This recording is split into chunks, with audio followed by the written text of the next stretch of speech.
Carlos, naciste en un pequeño pueblo del Pirineo de Huesca, Sí. Sabiñánigo. En tu libro La vida en 4 letras, que tiene, esto es algo que iréis viendo en esta conversación, en los libros de Carlos, y también en su conversación se mezcla a veces lo puramente científico con lo humanístico, con lo memorialístico, con el retrato del tiempo, del momento histórico. Dices en La vida en 4 letras que hubo muchas cosas que contribuyeron a despertar tu curiosidad. Creciste rodeado de naturaleza, tenías tiempo. Tuviste un entorno familiar que te ofreció cultura y educación. Hablas de una escuela pequeña con buenos maestros. En el 75 esos maestros, los maestros de secundaria en realidad, te aconsejaron que estudiaras ciencias químicas. ¿Qué descubres con 16 o 17 años y te pones a estudiar química saliendo de ese entorno de curiosidad? Muchas gracias por la introducción, porque es un viaje en el tiempo a mis orígenes que todavía permanece. Lógicamente, mi familia sigue viviendo en Sabiñánigo y algunos de aquellos maestros que me aconsejaron todavía, por ejemplo, acudieron a la presentación que hice del libro en Zaragoza. Mi profesora de historia, mi profesora de ciencias, allí estaban, ¿no? Es curioso porque ahora, cuando ibas hablando, iba pensando ¿por qué todo aquello, no? Y yo creo que es porque fue un propósito de aquellos maestros que tuve en el instituto de mi pueblo por mejorar la condición social de un pueblo que después de la posguerra, o sea, en la posguerra había empezado a progresar desde muy pocos habitantes a muchos más, varios miles incluso, porque se instalaron unas fábricas que aprovechaban la energía del agua de los ríos de montaña. Y muy curioso que los directivos de aquellas fábricas eran todos de fuera. Y los obreros, como se llamó siempre, que iban a trabajar a toque de sirena, eran del pueblo. Y entonces aquellos profesores consideraban que yo tenía unos dones, un talento, y que la mejor manera de aprovecharlo por el beneficio social era estudiar aquello para lo que el pueblo estaba necesitando líderes. Y por eso estudié, no porque yo tuviera una especial predilección por la química, ¿no? Sino porque era una disciplina científica que era yo diría que la esencia de lo que allí se hacía. Pero me llevó mi padre al tren, al Canfranero, que todavía existe, y me subí al tren y me dejó en Zaragoza después de 4 horas. La gran diferencia es que ahora se tarda menos, pero después de 4 o 5 horas. Y enseguida me di cuenta de que en aquella facultad, con profesores excepcionales, la universidad, yo creo que hemos ido a menos profesores especialmente, ¿no? Porque lo que yo aprendí en la universidad me quedó para siempre. Pues esos profesores tan extraordinarios, sin querer probablemente, me hicieron ver que yo necesitaba algo más de vida. Incluso comencé a estudiar medicina simultáneamente, hasta que un profesor con nombre de novela costumbrista, don Horacio Marco, que tenía una voz tronante, era durísimo, aquel año aprobamos 2, entre 200 o 300, hoy lo hubieran expulsado de la universidad, ¿no? Pero bueno, un señor extraordinario, que todavía 50 años después, o no, 40 años después, pude agradecerle aquel consejo, y es: usted tiene que irse a Madrid y déjese de la medicina y de la química y todo, tiene que estudiar biología molecular para entender las claves de la vida. ¿Qué es lo que subyacía dentro de mi curiosidad y de mi asombro por la naturaleza? Fui educado en ese asombro por la naturaleza, ¿no? Y en la curiosidad. Y sí, cogí otro tren, este me llevó a Zaragoza, de Zaragoza a Madrid, y la primera clase que recibí fue de Margarita Salas, que yo no sabía ni quién era, lógicamente, ¿no? Pero ni idea, ¿eh? Y que en esa clase, que no olvidaré nunca, llegué tarde porque no tenía ni siquiera sitio para alojarme con comodidad, me alojé en el piso de unos de mi pueblo y solo tenía un sofá. Y me era difícil llegar a clase, no sabía ni dónde estaba la facultad, nada, pero llegué a clase, llegué tarde, me senté atrás de todo y Margarita explicó lo que se llama el principio transformante, que es los experimentos que condujeron a determinar que el ADN es el material biológico, la molécula de la herencia, un avance conceptual excepcional. Y eso lo explicó Margarita en una clase. Y cuando acabó la clase yo quedé vamos, como si ahora me tengo que agarrar casi, ¿no? Porque es muy vivo ese recuerdo. Y entonces me di cuenta de que en realidad aquella clase no me había enseñado que el principio transformante era el ADN, el principio transformante era Margarita Salas. Y con eso hasta hoy. Entonces fui acumulando maestros, ella y otros, y trabajé en el centro de Severo Ochoa y después en Estados Unidos y en otros sitios con grandes maestros. Ahora mis maestros son mis alumnos y mis discípulos. ¿Hay un momento, un momento epifánico en el que decidas quiero estudiar el cáncer, quiero estudiar porque envejecemos, o es un descubrimiento paulatino? Mucho más tarde. Mucho más tarde. Porque yo me formé en los lenguajes biológicos. Severo Ochoa fue el que nos llevó de la mano hacia el desciframiento del código genético y por tanto establecer el puente entre el lenguaje de los genes y que llevan las instrucciones y el lenguaje de las proteínas que ejecutan esas instrucciones. Y ese código genético tardamos hasta más adelante de 1960, o sea, muy tarde. Ya habíamos pasado 2 guerras mundiales, todos los grandes códigos, el programa Enigma, todo aquello, y no sabíamos el código de la vida. Esto, yo en clase preguntaba siempre, ¿creéis que están todos los códigos descubiertos? Y a ellos les parecía que era elemental hacer los códigos. En la era digital parece todo muy sencillo, ¿no? Pero no, aquel no fue sencillo y se tardó hasta entonces. Y como les digo yo a ellos, el manuscrito Voynich, que es de los pocos que queda sin descifrar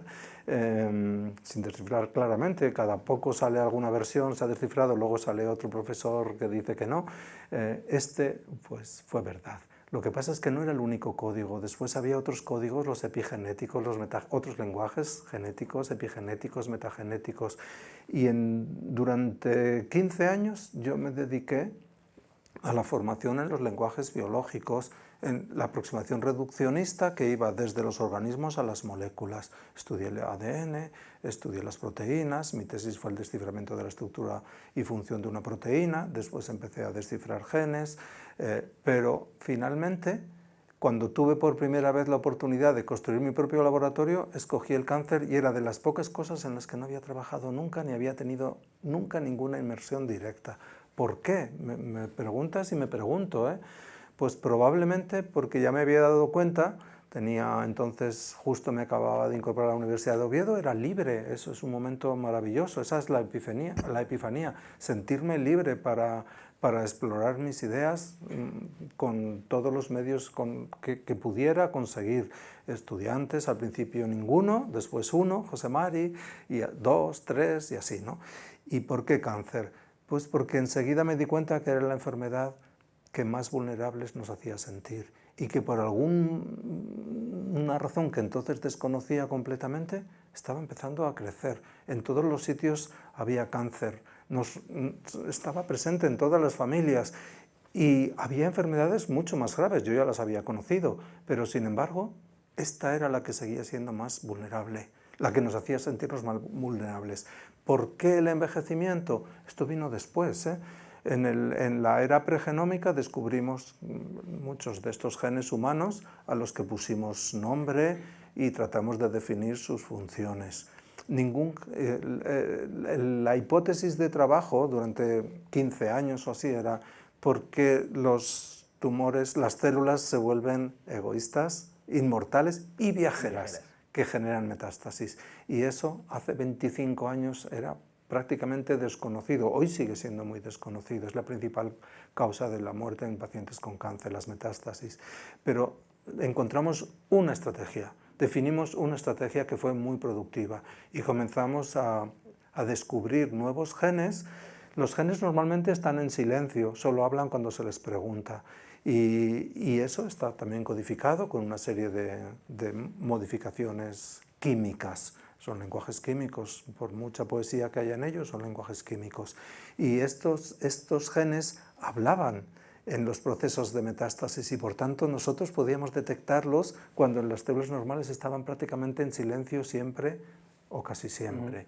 Y en esos contextos, pues el objetivo de cada estudiante que llegaba al laboratorio a hacer su tesis doctoral era tan maravilloso como el de vas a descubrir algún gen nuevo y le vas a poner nombre. Y en esos años de efervescencia descubridora de genes encontramos algunos cuya función normal era regular los procesos de envejecimiento. Por eso si se alteraban, esos genes mostraban una cara muy extraña, que era los ratones o los pacientes que los tenían alterados mostraban procesos de envejecimiento prematuro. Y ese envejecimiento prematuro era desconocido en sus genes, en sus causas, y dijimos, bueno, si estudiamos el envejecimiento prematuro de los ratones y de los pacientes, tal vez podamos llegar a entender claves del envejecimiento normal. Pero siempre el objetivo es social en nuestro laboratorio, siempre. No se hizo nunca un experimento que no tuviera un fin social. No era para ninguna vanidad ni ninguna banalidad. Primero, los pacientes. Y esto lo puedo decir en voz muy alta, porque estás por allí, Guille. Y para mí, Guille es uno de estos pacientes. De hecho, hay que felicitarle mucho y yo creo que él podía estar aquí sentado perfectamente. ¿Por qué? Porque es el único ser humano entre 8.200 millones que tiene una enfermedad. Solo él en el mundo tiene esa enfermedad provocada por un solo cambio entre 3.000 millones de letras que tenemos todos en nuestro genoma. Y aquí está mostrando su curiosidad. Gracias, Guille, y gracias, Conchi. Bueno, estudiamos el envejecimiento por azar, porque si aquellos ratones mutantes que para estudiar el cáncer y encontrar nuevas dianas terapéuticas para el cáncer, alguno de estos ratones no hubiera mostrado envejecimiento, no lo hubiéramos estudiado. Pero déjame que diga una cosa que cuando tomamos la decisión, estudiaremos el envejecimiento, sí, y es mi maestro, no real, pero imaginario, es Borges, ¿no? Jorge Luis Borges, y dijo, todo encuentro casual es una cita largamente acordada, ¿no? O sea que de alguna manera mi cita con el envejecimiento estaba ya muy acordada.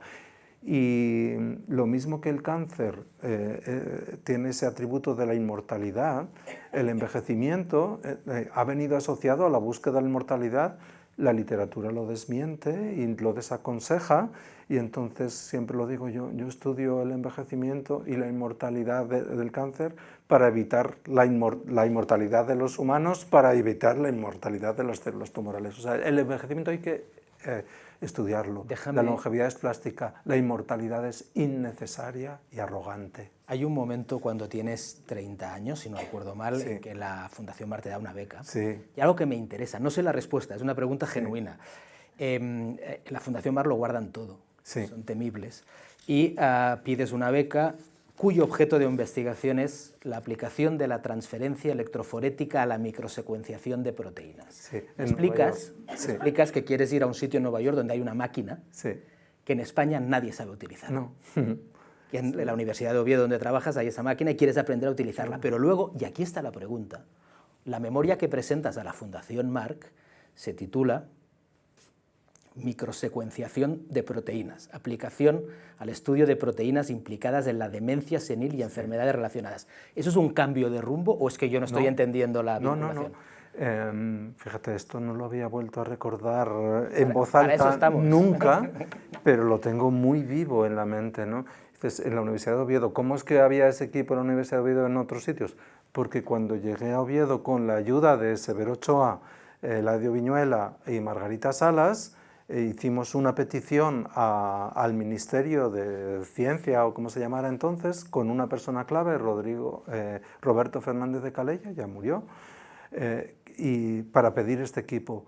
¿Por qué? Porque en el Centro de Biología Molecular se intuía que era un equipo muy necesario, ellos no tenían, y yo tenía experiencia teórica y algo de práctica por trabajo en Ramón y Cajal con Enrique Méndez sobre esta técnica. Secuenciar significa determinar el orden en el que están situados los aminoácidos que componen una proteína. Era un proceso hace 30 años, 35, manual, muy manual. Estos equipos eran los primeros que llevaban a automatizarlo y daban una oportunidad de descifrar las estructuras primarias de las proteínas. ¿Y por qué esta curiosidad del Alzheimer y todo eso? Porque en el laboratorio, quizás el mayor experto en el mundo en ese momento de la técnica de secuenciación automática era en NYU, la Universidad de Nueva York, en la que también simbólicamente había trabajado, para mí, metafóricamente, pero real, porque estaba su memoria en cada rincón, Severo Ochoa. Era la universidad donde trabajó Severo Ochoa al principio. Y allí en NYU, este laboratorio tenía todas las claves para estudiar, todas las claves tecnológicas. ¿Y cuál era su objeto de estudio? Las proteínas que se acumulan tóxicamente en el cerebro, que se conocía un poco la proteína beta-amiloide, que todavía sigue siendo una de las claves para el desarrollo de la enfermedad de Alzheimer. Entonces, el mayor impacto que yo recibí allí con esta beca fue el primer día que llegué. Bueno, aquí está el secuenciador, este es el que vas a aprender a utilizar, y aquí está nuestro material biológico. Y era una pared llena de congeladores con cerebros congelados de pacientes con Alzheimer.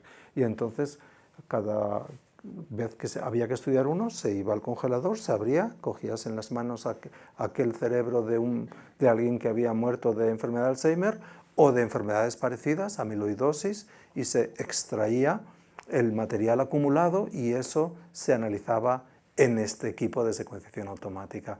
Y así es como se estableció esa conexión, que no la había vuelto a pensar, nunca. Y curiosamente también allí se sembraron las semillas de la curiosidad por las enfermedades genéticas, porque estudiamos uno de aquellos cerebros, era de una chica islandesa, joven. Oye, ¿esto por qué? Porque también tenían procesos de amiloidosis, de acumulación de proteínas, pero la proteína estaba mutada desde el principio y se acumulaban muy temprano, entonces morían a los 30 o 40 años. Y entonces vimos cuál era la proteína mutante y con eso estudiamos el gen por primera vez, aprendí a secuenciar DNA manualmente también y erradicamos esa enfermedad en Islandia, curiosamente por consejo genético. Bueno, muy buenos recuerdos. Yo creo que aquella beca de la Fundación Juan March fue muy útil para mí, inspiradora y cumplió los objetivos. Hay una cosa, como veis, Carlos es lo contrario del científico arrogante y sus libros son lo contrario del científico arrogante. Son libros, y es una conversación, como veis, muy prudente, pero me impresionó precisamente porque veía tu mezcla de optimismo y de escepticismo. En una entrevista que diste en esta casa hace casi una década con Antonio San José, me sorprendió una afirmación que decías: entendemos las claves de la vida. ¿Las entendemos? Sí, las claves de la vida las entendemos yo creo que bastante bien. En 1953, en la primavera del 53, justo con el descubrimiento de la estructura en doble hélice del ADN, a través de los estudios fundamentalmente de 3 personas, muchos contribuyeron, pero 3, Rosalind Franklin, Francis Crick y Jim Watson, se descifra la estructura en doble hélice y se responde en una figura de un abrazo en espiral de 2 hebras, con un lenguaje de 4 letras, como las 4 cuerdas de un violín, con 4 cuerdas, las 4 cuerdas de un violín. Los genios son capaces de escribir todas las piezas que nos conmueven, y con las 4 letras del genoma y de la doble hélice somos capaces de escribir todas las historias de vida que han acontecido en el planeta desde hace 3.800 millones de años, que es cuando se sembraron las primeras semillas de vida. Luego, desde ese momento entendimos cuáles son las claves de la herencia, las claves de la identidad individual y las claves de los procesos de transmisión de información. Y con eso hemos construido una disciplina nueva que ha servido para entender las enfermedades, muchas, para curar algunas y para mostrar los nuevos caminos. Pero hace 10 años ya sabíamos que era el epigenoma y el metagenoma, aunque entonces no había saltado al gran público. Luego, aquella conversación con Antonio sí que decía: ¿conocemos las claves de la vida? Esencialmente sí, pero eso significa que podemos dominarla. Afortunadamente no. ¿Por qué? Porque nos llevaría a una nueva disciplina que yo me gusta llamar biocracia, que es una nueva forma de poder basada no en el conocimiento biológico, sino en la manipulación y control de la información biológica. Y esto es lo que algunos decían que iban a hacer. No es que pudiera pasar, es que les gusta o creen que se puede y se debe hacer. Para mí, no solo no ha llegado ese momento, sino que lo veo distante, y digo afortunadamente, porque espero que la prioridad siga siendo curar las enfermedades. Hay más de 17.000 enfermedades, las conté para el último de los libros, distintas. Y cáncer, que hay 200 tipos, solo la cuento como uno, o sea, porque se empieza a ampliar y de muchas de ellas no tenemos soluciones. Hablamos de Alzheimer, ¿cuántos se curan? En 2045 nos garantizan algunos, los que más atención reciben de los medios, que seremos inmortales. Ese año yo lo que calculo es que habrá unos 100 millones de seres humanos con enfermedad de Alzheimer, y creo que en 2045 será incurable todavía. Todavía incurable. Sí, todavía. Hay una cosa que, uno de los momentos más emocionantes de uno de tus libros es un momento melancólico personal para ti, y actúas como uno espera que actúe un científico, que es, te preguntas por qué estoy así. Repasas los datos objetivos, ves que tu genoma tiene algunas variantes que te predisponen a la felicidad. Sí. Eres un hombre sano porque te Es cuidas. verdad eso, Sí, lo sé. Tu metagenoma tiene un equilibrio estable. Digamos, los datos objetivos señalan que deberías ser feliz, pero en ese momento concreto no lo eres. Es como un gran reconocimiento de que, aunque entendamos las claves de la vida, hay misterios, o no sé si llamarlo misterios, pero hay algo que se nos va a escapar para siempre. Para siempre no estoy seguro, porque en los últimos 5 años he introducido muchos elementos nuevos en la ecuación científica de la vida y de la salud y de algunas enfermedades, y en mi propia ecuación vital. Y por eso creo que podemos todavía mejorar en eso. También una de las personas a las que más he admirado siempre, mucho menos conocida que Einstein, era Gödel. Y él era profesor en Princeton con Einstein al mismo tiempo, y decía Einstein que si por algo era feliz los últimos años de su vida que trabajó allí, que fueron ya los últimos de su vida, era porque por la tarde se iba junto con Gödel caminando a comprar un helado, iban los dos comiendo un helado y hablando de las cosas más profundas del universo, ¿no? Este señor estableció el teorema de la incompletitud de Gödel, y que dice que hay cosas que las leyes de las matemáticas todavía no son capaces de explicar. Yo creo que esto mismo sirve para la vida. Y en lo que he hecho en los últimos años es algo que aprendí de Miguel Ángel y de un grabado que vi de Goya de Burdeos que dice: ancora imparo, todavía aprendo. Esto es en un selfie que se hizo Goya en los últimos años de su vida, con una barba, con bastones. Y él dijo: todavía aprendo, ancora imparo, que lo mismo había dicho Miguel Ángel, ¿no? Yo todavía aprendo, cada mañana, ¿no? Y en ese aprendizaje, ¿qué es lo más importante para mí? Pues que después de descifrar muchos centenares de genomas, miles incluso, si ponemos en conjunto todos los que hemos leído en conjunto, ¿qué es lo que he aprendido? Pues que más allá de los lenguajes biológicos, no del genómico y del epigenómico y del metagenómico, que hay unos lenguajes sociales y emocionales que son decisivos para la salud, la vida y las enfermedades, y que hay que ponerlos en voz alta en las ecuaciones de la vida, porque obviarlos es por desconocimiento o porque parece que es que estamos llevando la ciencia a un terreno menos riguroso, y a mí me parece justo al revés. Y de hecho, en la última ecuación de la salud que hemos escrito con mi amigo Guido Kremer, mi mejor cómplice en esto en París, pues no solo es que pongamos estos elementos como adaptación psicosocial o interacciones sociales en el centro de las ecuaciones o las ruedas de la salud, de la vida y del envejecimiento, sino es que todos los demás, celulares y moleculares, orbitan a su alrededor.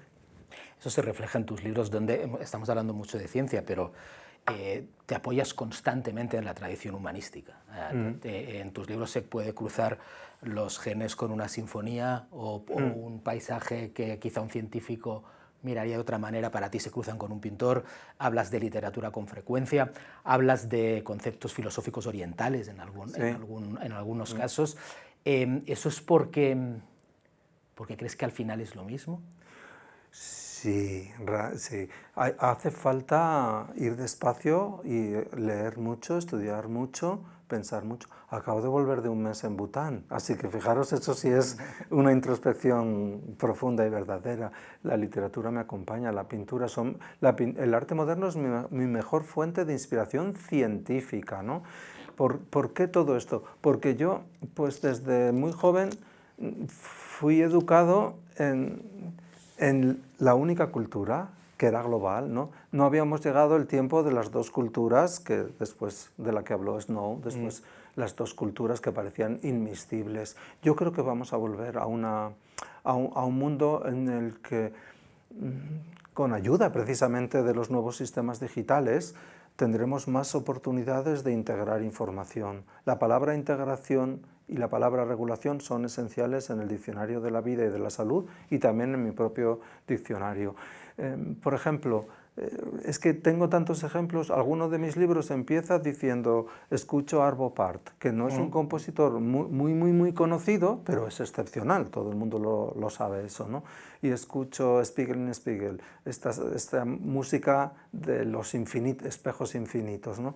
Que se va sonando con acordes de 3 notas, ¿no? Y entonces yo, cuando escucho esto y cierro los ojos y pienso, como el genoma se lee de 3 en 3, de 3 piezas en 3 piezas, cada 3 piezas es un aminoácido, en la traducción yo siento perfectamente que mi genoma se está leyendo en esos grupos, siento la música y siento perfectamente que estoy vivo. Déjame que te interrumpa. En un Sí. sitio del libro dices... Perdón, El voy a arte... ser un poco más breve, ¿eh? No. Es que viene al caso porque lo apunté. En uno de tus libros dices, el arte necesita la ciencia para confirmar sus intuiciones.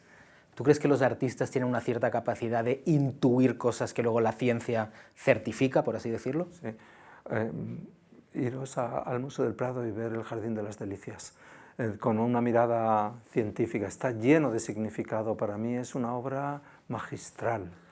Esa, por ejemplo, ¿no? Porque es pequeña, ¿no? Y sin embargo allí hay de todo. Allí habla de todo, de la religión, de la vida, del infierno, de la muerte, del hedonismo, del altruismo, de las insuficiencias de la vida. Pero los artistas, algunos de ellos tenían algunos problemas emocionales. De hecho, en alguno de los libros pensé dedicarlo a por qué la creatividad va asociada a la tristeza, a la ansiedad, a la depresión, ¿no? Y es que tal vez personas que tienen un talento especial, lo he observado con algunos niños con síndrome de espectro autista, tienen una desconexión del mundo, pero algunos talentos, especialmente musicales, excepcionales. Lo he visto en primera fila. Y también he visto que esos niños enfermos tienen mutaciones. O sea, que no es solo que estén desconectados del mundo porque tienen alguna mutación concreta durante el desarrollo neurológico. El arte, por tanto, trabaja con intuiciones. La ciencia parece que tiene que perder las intuiciones para ser rigurosa. Yo creo que en mi vida he estado lleno de intuiciones para la ciencia y para apreciar el arte. Joan Miró trabajó de contable mi pintor favorito, trabajó de contable en una droguería, ¿no? Y de allí construyó un universo entero, universo de formas y de sensaciones para cualquiera que mire con ojos ingenuos y abiertos su obra. A veces te vas, o a veces a mí me ha parecido que te ibas a esta tradición en la que la filosofía y la ciencia eran la misma disciplina, en las preguntas casi de los filósofos presocráticos, donde era difícil distinguir qué era filosofía o qué era ciencia, y te haces muchas preguntas filosóficas. La primera y más evidente cuando hablas de enfermedad y de envejecimiento es la del tiempo. Sí.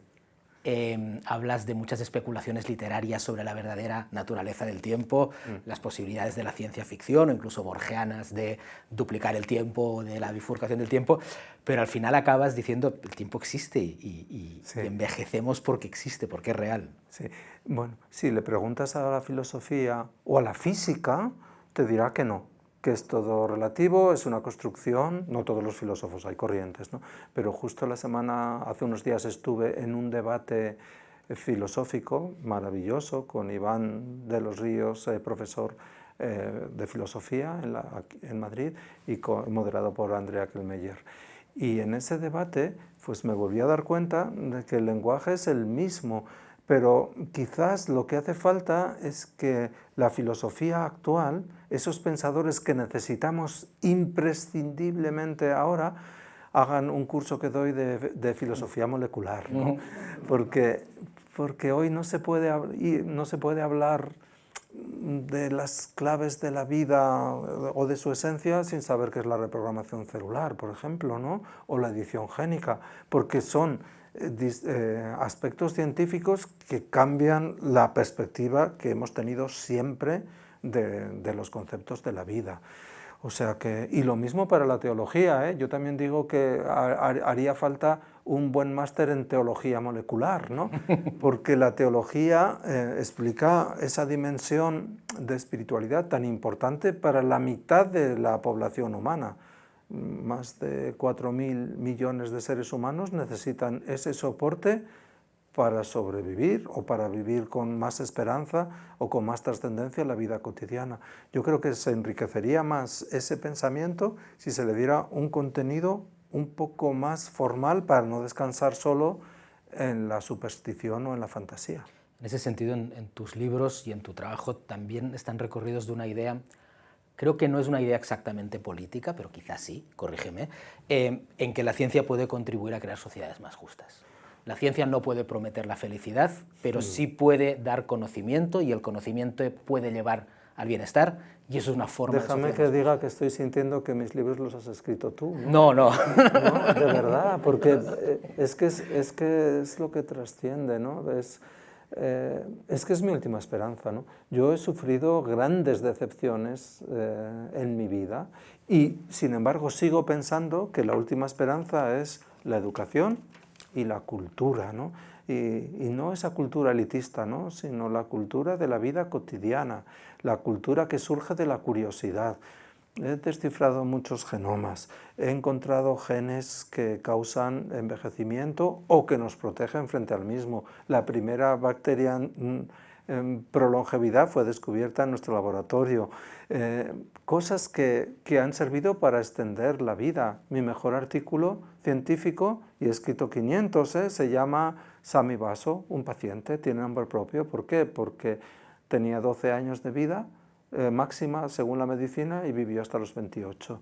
Esto es lo que he visto en la ciencia, pero sin embargo mi mejor elixir de longevidad no es ningún fármaco, es la curiosidad. El segundo es el altruismo y el tercero el ikigai, el propósito de vida. Y entonces con estos tres elixires yo creo que todos viviríamos un poco mejor y un poco más tranquilos. Porque ese es el objetivo. Antes hablabas de cada vez hay más millonarios en Silicon Valley que están obsesionados con la inmortalidad. Cada vez se habla más de longevidad. Creo, incluso esta mañana estaba leyendo un periódico económico, en mi lado como periodista, y se estaba hablando de la longevidad de manera obsesiva para las inversiones, para cualquier cosa imaginable. Pero ¿cuál es el objetivo? Es decir, si no es la inmortalidad, ¿cuál es?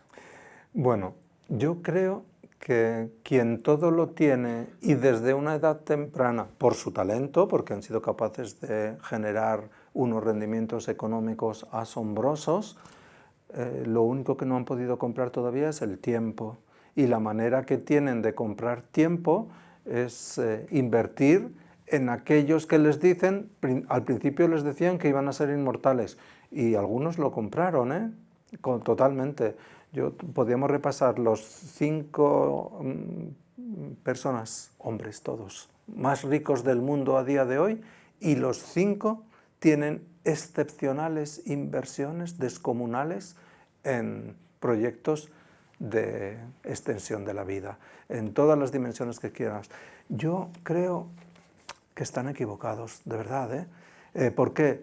Primero porque biológicamente la inmortalidad es imposible, aparte de innecesaria, arrogante, todo esto que siempre digo, ¿no? Pero es imposible porque precisamente la vida, la nuestra, después de 3.800 millones de años, hace unos 1.000 y pico millones de años, o sea, hace poco, nada comparado con los 13.800 millones de años del universo, del multiverso nuestro, pues inventó la muerte para salir adelante. Nosotros somos fruto de la invención de la muerte.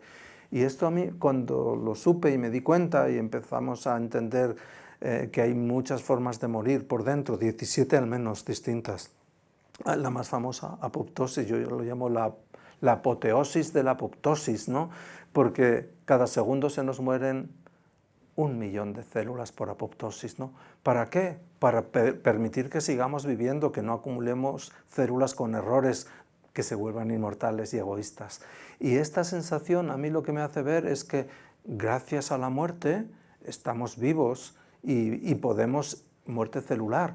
Y obviamente esto plantea unos límites biológicos que están 122 años, 5 meses y 14 días, es lo más que vivió el ser humano documentado, y hasta parece que hay alguna duda, pero documentado, para mí suficiente, de la especie humana. Y creo que ese es nuestro límite.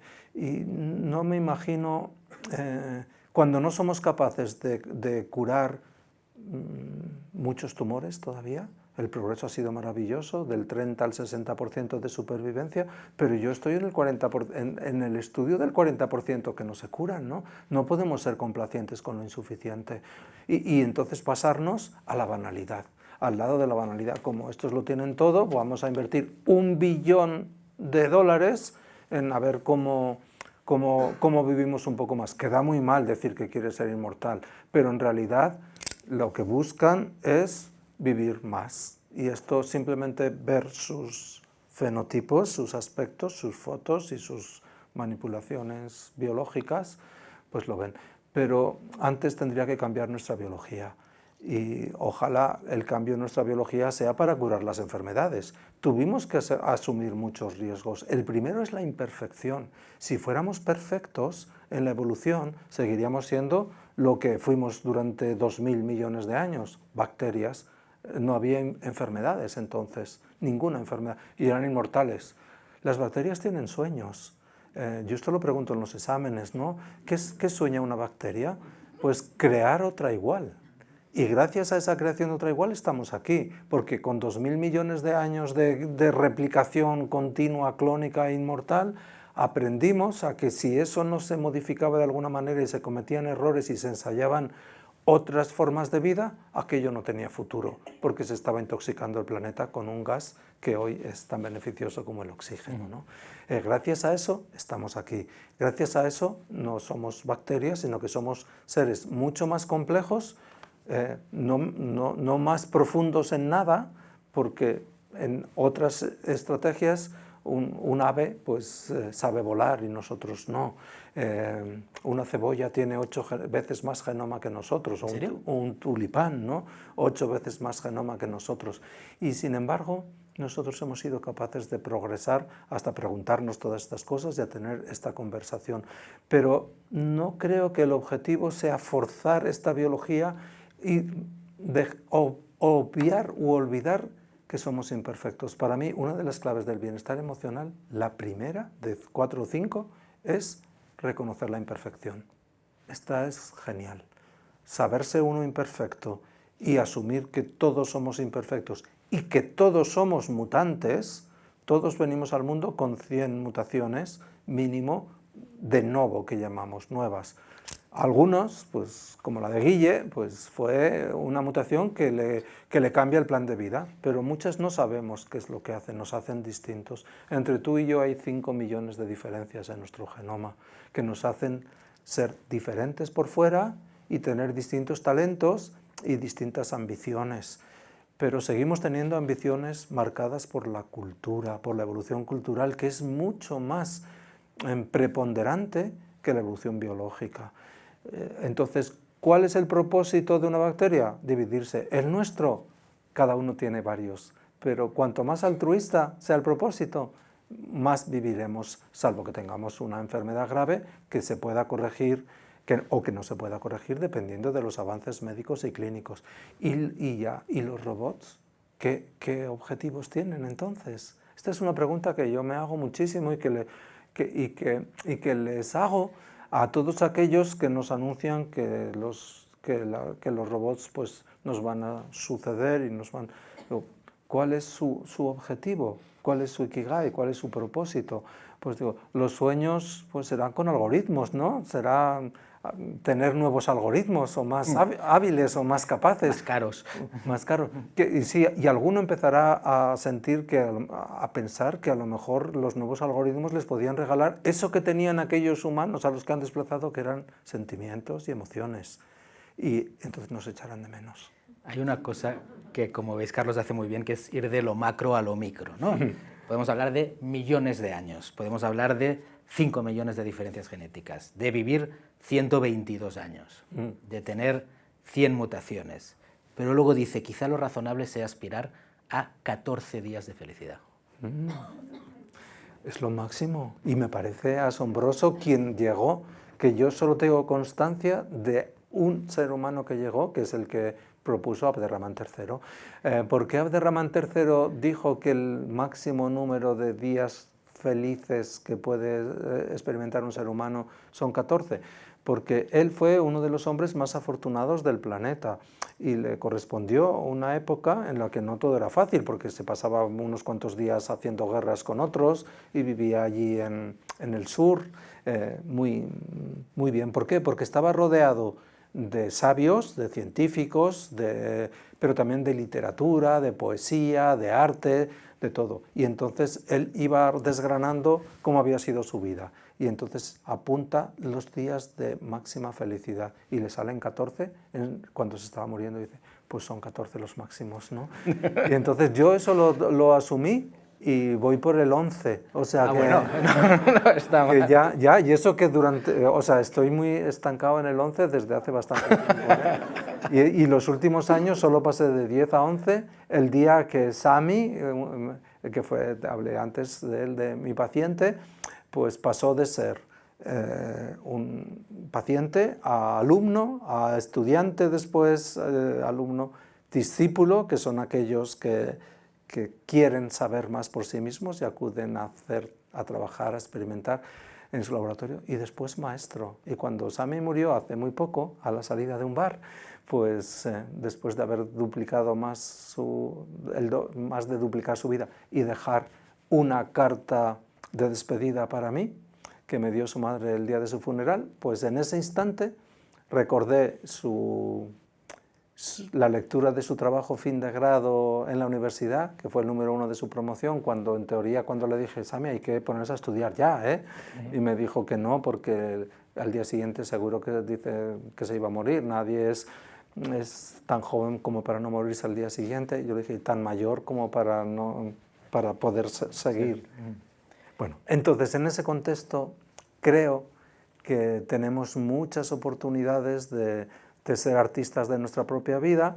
No espero grandes prodigios, ¿eh? No espero grandes prodigios, pero 14 días de felicidad, yo ya lo llamo bienestar, porque la felicidad es una palabra que antes la usaba, ahora me viene muy grande, pero 14 días de bienestar creo que tienen sentido. No es lo mismo días esenciales que días especiales. Días especiales yo creo que todos tenemos muchos o muchísimos. Yo ayer tuve un día muy especial, por ejemplo, pero esenciales 11. Hay una cosa para alguien como yo que me formé más bien en las humanidades, sí, y que seguro que los científicos, gente como yo, os hacen todo el rato, pero es casi ineludible. Hablas de la herencia genética con frecuencia, hablas de que hemos comprendido las claves de la vida, te haces un montón de preguntas filosóficas en tus libros, y yo la que me parecía que lo recorría todo, que a veces es explícita, pero que casi siempre es implícita, es la de la libertad. Es decir, si tenemos ese grado de codificación de preferencias, de ambiciones, ¿en qué grado tenemos margen para escoger? Mucho. Venimos al mundo con una brújula que nos orienta, que es el genoma de nuestros progenitores, que es lo único que no hemos escogido, es por ahora. ¿no? Es el genoma de nuestros progenitores. Y eso es, pero no es determinista. Para mí no es determinista, salvo en enfermedades monogénicas que tienen una alta penetrancia. Entonces tienes esa enfermedad porque está escrita en el genoma. Hay unas 7000 enfermedades de este tipo, distintas, pero muchas de ellas son de estas que se llaman, yo llamo minoritarias, no raras, porque para los que la tienen y sus familias no son nada raras, ¿no? Minoritarias. Pero en realidad, de todo este bagaje, en realidad somos una página en blanco. ¿Y cómo la vamos construyendo? Pues la vamos llenando con esas instrucciones que tenemos, de las que no tenemos mucho que hacer, salvo que alguien empiece a decir que vamos a hacer modificaciones genéticas que hoy por hoy están prohibidas, no se puede manipular la línea germinal en humanos, ni hacer correcciones de este tipo para nada, que no sea intentar curar una enfermedad, siempre que no sea transmisible además la modificación, porque no sabemos el efecto que puede tener. Pero el epigenoma, que yo creo que ya ha calado la idea, y el metagenoma son dos lenguajes biológicos que reflejan el diálogo continuo de nuestro genoma heredado con el ambiente en el que se desarrolla la vida. El epigenoma es la gramática del genoma. Si tenemos 3000 millones de piezas, parece lógico pensar desde la literatura que tendrá que haber comas. Y las comas del genoma, ¿no? A veces he pensado que voy a escribir un libro que se titule Las comas del genoma. Es muy buen título. ¿No? Las comas del genoma, pero también acentos, y puntos seguidos, y puntos y aparte. Y esto es así. Y la manera en la que tenemos de que los genes vayan expresándose o se vayan quedando en silencio es precisamente gracias a los cambios epigenéticos. Una buena conversación nos hace unos buenos cambios epigenéticos, ¿no? Y estamos mejor. Un disgusto pues, puede crear la expresión de unos genes que nos provocan estrés y no sabemos cómo apagarlos. Y el metagenoma todavía es más fascinante, ¿no?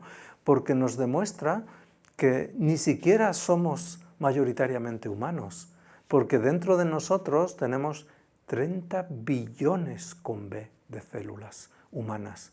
Esto nos dice que es lo milagroso, lo asombroso es sobrevivir, ¿no?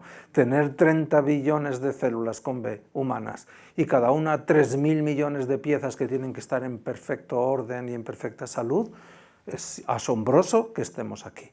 Pero asumiendo que es asombroso y que es milagroso, lo curioso es que tenemos tantas células inhumanas dentro de nosotros como humanas. Y entonces ya dices, pero esto cómo puede ser, ¿no? O sea, Rafa, mi amigo de la pescadería de Avilés y Oviedo, donde he comprado siempre, lo transformé en una pescadería molecular en la que había este diálogo entre él y los clientes y yo mismo, cada uno contaba lo que sabía. Pues recuerdo el día, Carlos, y con esto del epigenoma, ¿no crees que ya era bastante que ahora tengamos que pasar al metagenoma? Y digo, sí, porque son 30 billones de células bacterianas que están sobre todo en el intestino y que se comunican incluso con el cerebro directamente a través del nervio vago, mensajes. Yo le llamo la ruta de la seda, ¿no? La ruta de la seda, sí, porque van mensajes que pueden transmitir enfermedades, malas sensaciones, pero sobre todo información. Y cuando la información es positiva, factores, incluyendo trimetilamina, que es un factor que nos causa una cierta euforia, es como si estuviéramos un poco colocados, ¿no? Y todo esto pasa por dentro. ¿Cómo se organiza todo esto? Pues porque somos holobiontes, somos una mezcla de distintos organismos dentro de nosotros que tienen un objetivo, sacarnos adelante un mínimo de tiempo. Según la evolución, solo con llegar a la edad reproductiva ya se da por satisfecha. Pero hoy la evolución cultural pues impone más, y ya no nos vale solo con eso, sino que ahora primero quisimos conquistar la supervivencia y que los hijos no hubiera esa mortalidad infantil, que hasta hace 100 años había. La edad media en Inglaterra, en Londres, por ejemplo, igual era 30 años, era increíble, ¿no? Hoy es 85 más o menos en España, pero no nos vale, queremos conquistar la longevidad y después la eterna juventud y después la inmortalidad, cuando en realidad el objetivo no es otro que el de seguir siendo humanos, no vivir más a toda costa, ¿no? Y para eso es para lo que tenemos que ser artistas de nuestra propia vida.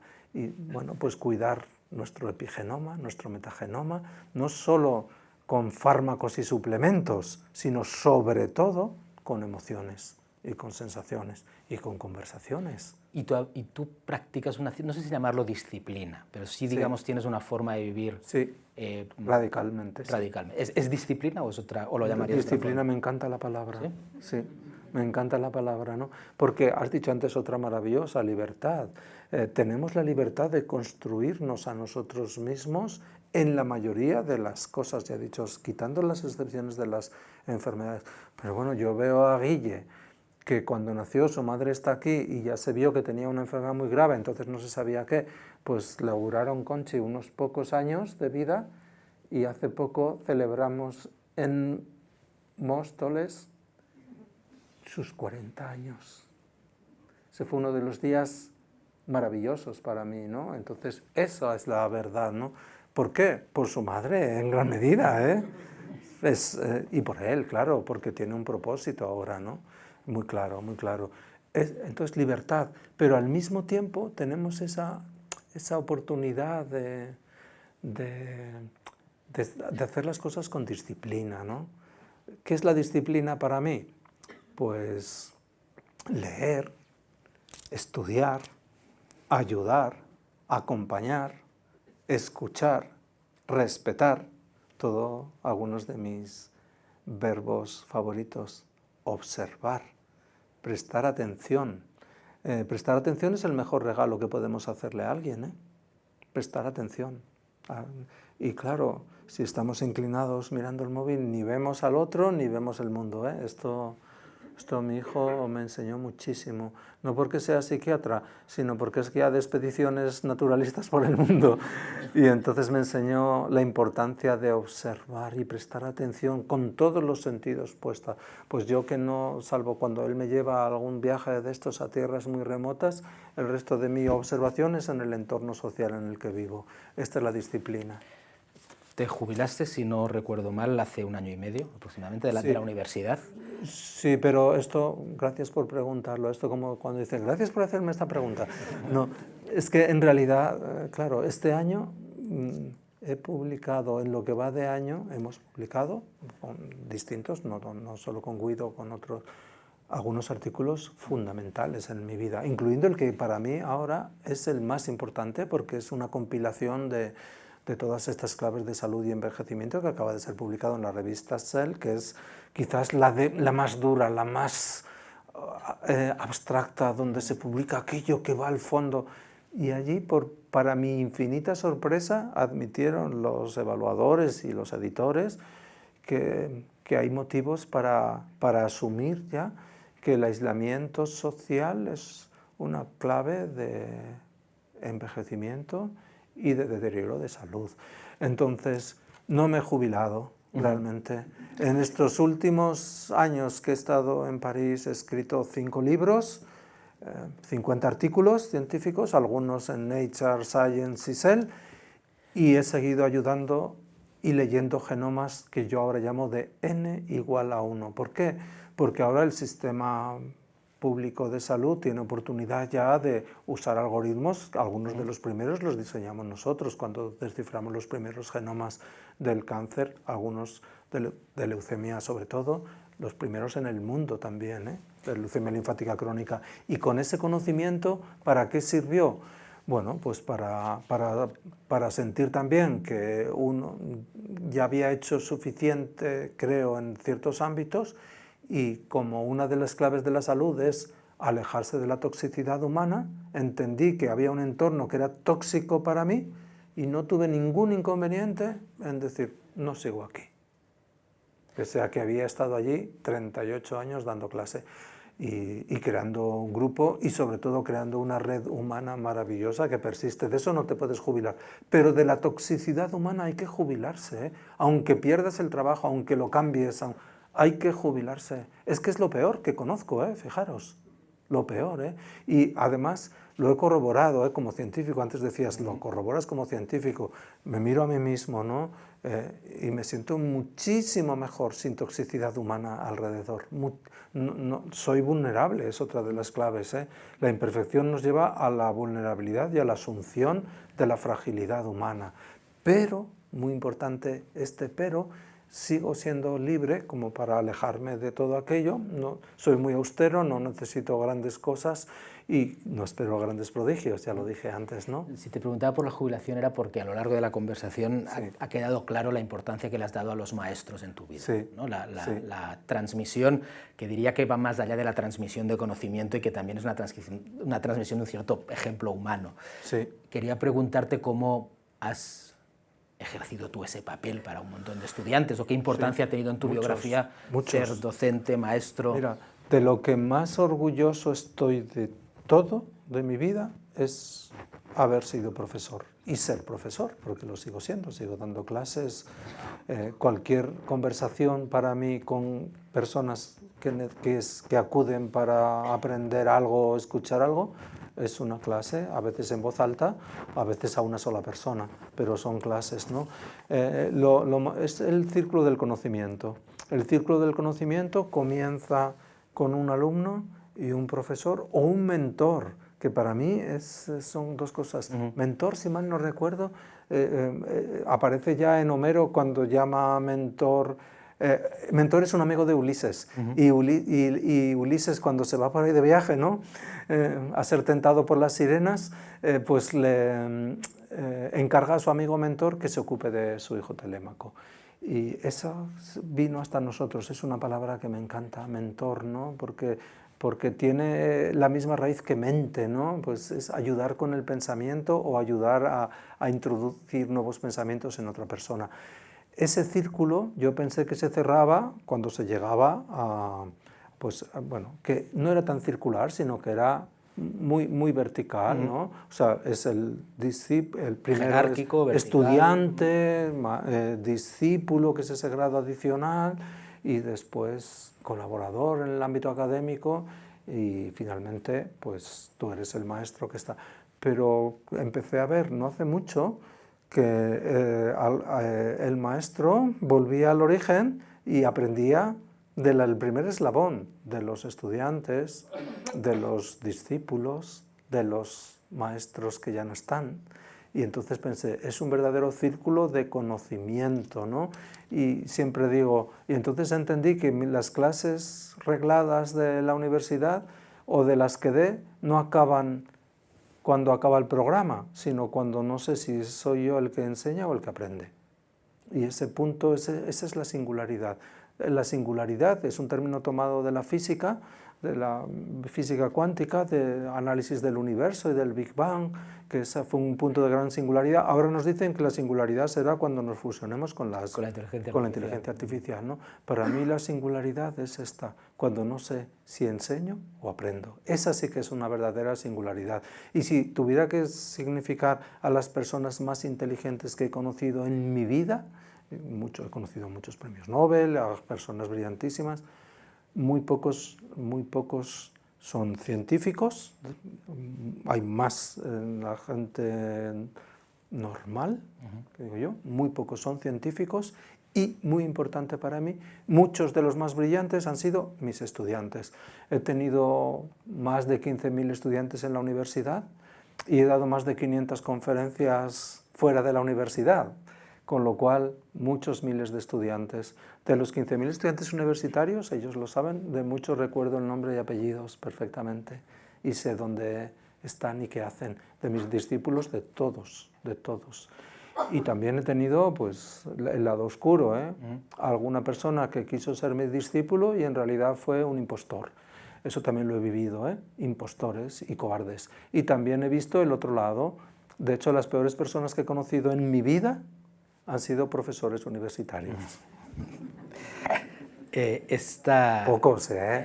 Son las excepciones, pero pocos. Este ciclo se llama Memorias de la Fundación, por lo tanto es normal que hablemos sobre todo del pasado, pero me gusta acabar siempre preguntando por el futuro, que a veces es más difícil. Y quería preguntarte, ¿qué crees que va ¿cuál crees que van a ser los siguientes descubrimientos palpables, plausibles de tu disciplina? Es decir, ¿qué va a o qué crees que va a suceder en las próximas décadas? Queda mucho por hacer, claro que sí, muchísimo. Fíjate que empezamos en 1953 esta disciplina, Las claves de la vida, 1953 en la primavera. O sea que han pasado 72 años.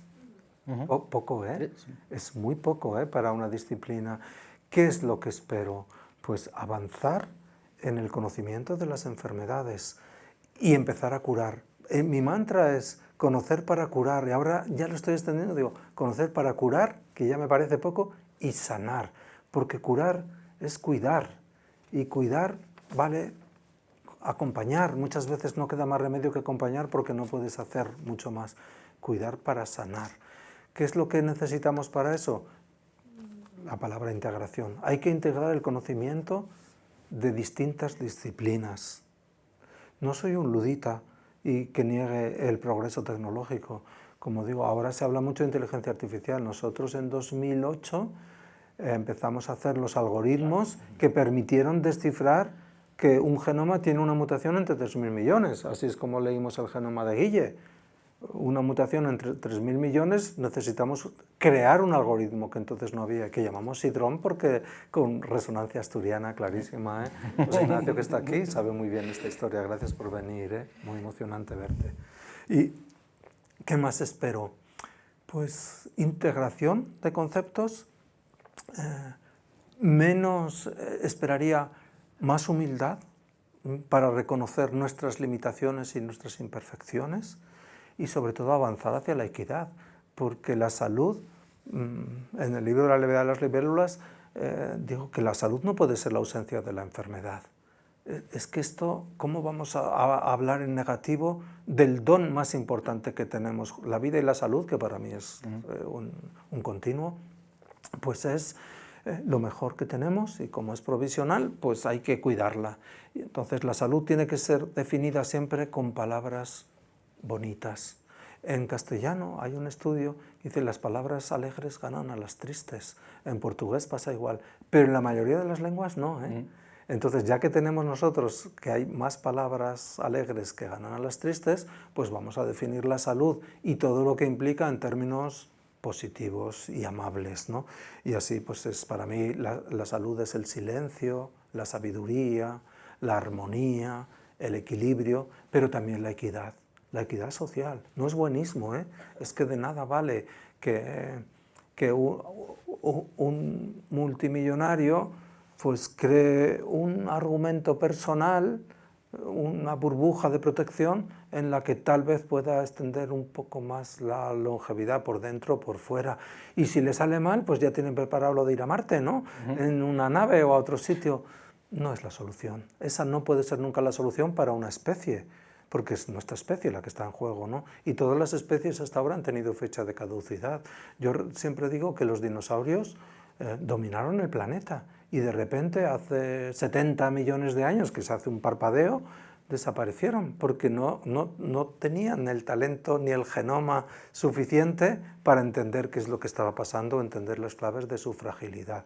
Yo me gustaría que avanzáramos en el futuro en esto, ¿no? En ser conscientes de nuestras limitaciones, de nuestra fragilidad, y cuidar lo que llamamos el exposoma, que es un concepto que también empezó siendo negativo, que es las radiaciones, las bombas atómicas, los productos químicos.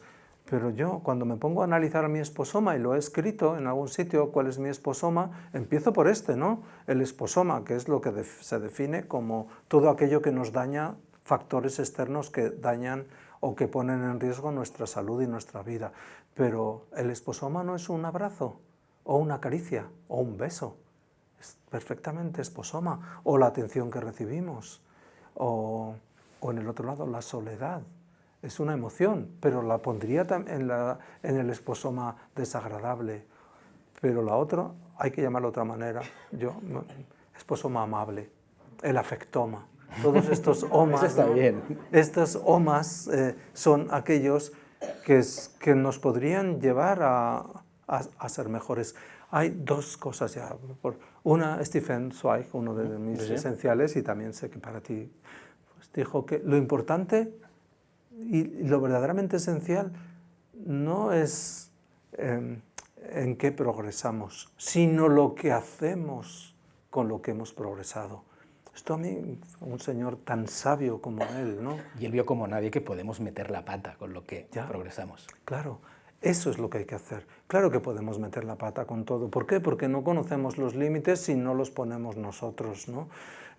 Yo, cuando hablan de que los robots no tienen emociones y que por tanto, no es eso lo que me preocupa a mí, por ahora no son grandes seres emocionales. Aprenden, porque quieren aprender, porque son conscientes de sus limitaciones. Yo el otro día lo contaba, porque fui a un congreso de dermatología y pregunté, y era una charla sobre melanoma, es lo que les interesa a los... Pero también ahora los dermatólogos, que son extraordinarios profesionales en la incorporación de nuevas disciplinas, los hematólogos también, han sido para mí siempre los primeros que han ido por delante de otras disciplinas médicas. Estos, pues, están intentando ver que si ahora se pueden diagnosticar los melanomas todo por inteligencia artificial, por una foto de móvil, todos están progresando muchísimo en eso, ¿no? Pero yo les trataba de decir a ellos y a los anatomopatólogos ayer o anteayer, ¿no?, en San Sebastián, les trataba de decir que deben sentirse orgullosos de sus disciplinas. ¿Por qué? Porque todavía hace falta la mirada humana para decidir dónde está la salud y dónde está la enfermedad. Pero los robots quieren aprender, y cuando le pregunté a la inteligencia artificial delante de los dermatólogos si se cura el melanoma, en un segundo me dio los avances más reales de tratamiento de melanoma actual, incluyendo la inmunoterapia. Fue maravilloso ver, pero es información que se ha aprendido. Pero cuando le pregunté a la inteligencia artificial si debajo de la piel vive la luna, que es un verso de Neruda, quedó absolutamente descolocado, ¿no? Descolocado, ¿eh? Y al final respondió, y es lo mismo cuando lo conté el otro día, fue la misma sensación, genera un poco de risa, ¿no? Pero es que es de verdad que es una gran profundidad, porque dijo, no tengo piel. Sabe lo que tiene y sabe lo que le gustaría tener, ¿no? Y lo que necesita. Dice, pero creo que es una pregunta poética, ¿no? Dice, ¿me podías contar más? ¿Por qué te interesa esto? Quieren saber, quieren saber. Esto me da a mí una esperanza, pero también tengo una experiencia de robots mentirosos, porque su código evoluciona, ¿eh? Evoluciona de acuerdo con las preguntas que reciben y tal, ¿no?